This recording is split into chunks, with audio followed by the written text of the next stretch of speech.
ওর ওর উপরে যেমন ওই প্রাক্তন ছাত্রদের রাগ, বুঝতেই পারছি প্রাক্তন ছাত্রদের রাগ এরকম একটা খেলা হয় বলে খেলা হচ্ছে ক্লাব জানবে না, এমসির লোকজন জানবে না, তাতে বলি যে হাত দিয়ে বল মার সবাই এমসির লোকজন জানবে না। এই তো এই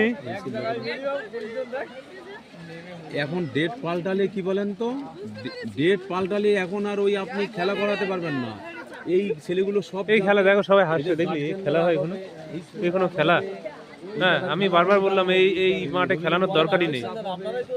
আমি একাই অবজেকশন দিচ্ছি, আর কেউ অবজেকশন দিচ্ছে না। আমি বলেছি আমি এই মাঠে খেলাবো না, বন্ধ করে দিন খেলাটা। খেলাবেই তুই এখন ওর রাগারাগি আর করিস না না ইয়ে করিস না।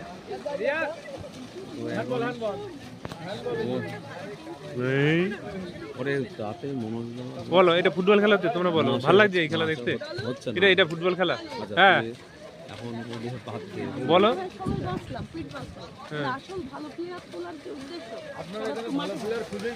এখানে এখানে হবে না, সেই উদ্দেশ্য নষ্ট হবে সব বুঝলাম। মাঠে কাদা থাকলেও খেলা যায়, এখন যা পরিস্থিতি, জল থাকলে খেলা যায় না।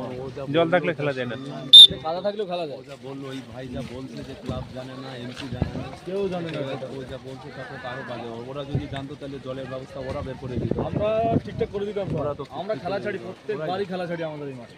ওরা তো জানে না কী করেছে কে জানবে।